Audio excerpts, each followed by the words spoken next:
こんにちは。星野トレーニングスタジオの星野です。今回の質問です。中学生からバレーボールを始めた子にフローターサーブを教えているのですが、なかなかネットを越えることができません。体の前で打つように指導してはいますが、やはりうまくいきません。どのように練習すると良いでしょうか、という内容です。今回は少し初心者向けの動画ということになりますので、あまり細かいところまでは説明せずに、ここだけは押さえてほしいっていうポイントを2つ紹介していきたいと思います。まず1つ目ですが、ボールにしっかりミートするということです。ミートするというのは、打ち出したい方向が斜め上の方向だとします。で、この方向とボールのこの表面ではなく中心部を結んだラインのちょうど延長線上のこの部分にしっかりインパクトして、インパクトしたエネルギーが飛ばしたい方向に向いている状態をしっかりミートしたと言います。例えば同じここにインパクトしたとしても、力の向きが飛ばしたい方向ではなく、少しこのようにずれていたとすると、同じようにボールは斜め上に飛ぶんですけれども、それはしっかりミートしたと言えずに力のないボールが飛んでいってしまいます。しっかりと飛ばしたい方向に向かってインパクトしてエネルギーを伝えることがミートするっていうことになります。まずはそこを押さえていただきたいと思います。そして2つ目が腕のスイング軌道についてなんですけれども、フローターサーブだと少し斜め上方向に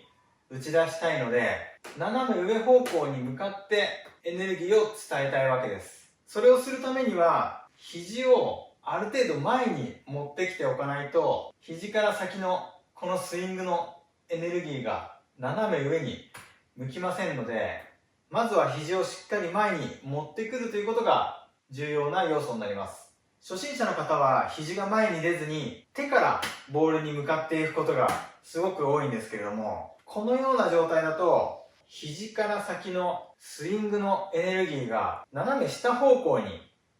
なってしまうんですね。で、それを無理やり斜め上に打ちたいので、手首をこんな感じに斜め上に向けて無理やり上に飛ばすような感じにするんですけれども、そうするとやはり腕のスイングのエネルギーとボールの向かう方向が違っていますので、力のないボールになってしまいます。それを改善するためにしっかり肘を前に持ってきて、肘から先を一枚の板のようにして飛ばしたい方向とちょうど垂直になるように、このような形でインパクトするように腕をスイングさせていきます。概要欄に木村沙織選手のサーブのリンクを貼ってありますので、そちらを見ていただきたいんですけれども、肘から先行してインパクトの瞬間はこんな感じに手がまっすぐになって、ちょうど打ち出したい方向、ボールが飛んでいく方向と腕が垂直になっているのが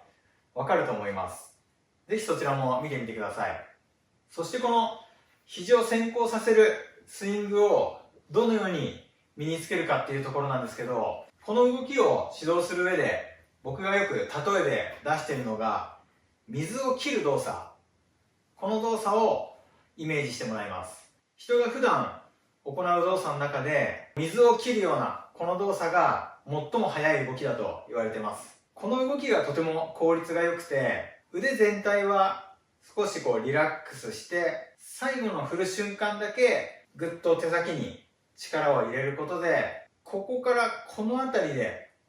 一気に加速することができます。リラックスして最後の瞬間だけ手先に力を入れるような形です。これが手を全体力がガチガチに入って手からぐっと思いっきり振ろうとしても意外と早く振れないんですけれども、リラックスさせて最後に手先に力を入れるようなイメージです。肘から先行して最後に手先に、この動きを同じようにここでも行っていきます。肘から先行してここで水を飛ばすような感じですね。肘からいってムチのようにしなる動きになります。で、これを実際ボールを打つように手首をしっかり一直線になるように固めた状態で行っていきます。ちなみにこの水を飛ばすような動きなんですけれども、スパイクを打つ時も同じで、この部分で水を斜め下にピッと飛ばすような動きですね。この動きをしっかり手首を固めて打ちつけることで、ここからこの部分で一気に手先を加速させることができます。僕はこのように水を切る動作で説明しているんですけれども、こういったことは人それぞれの感覚があると思いますので、一概にこれが正解だと言いたいわけではないんですけれども、実際これを説明してすぐにかなり強い球を打てるようになった子もいますので、ぜひ試してみていただきたいと思います。こちらの2つを意識して反復練習していただきたいと思います。このチャンネルではこういった形で簡単な質疑応答の動画と、より詳しい解説を行う本編の動画を投稿しています。しばらくは本編の動画についてはサッカーの解説をしていく予定ですので、バレーボールについて何か知りたいことがありましたらコメントでいただければ、こういった形で質疑応答の動画をまた作っていきたいと思います。またお気軽にコメントやメッセージをいただければと思います。最後までご視聴ありがとうございました。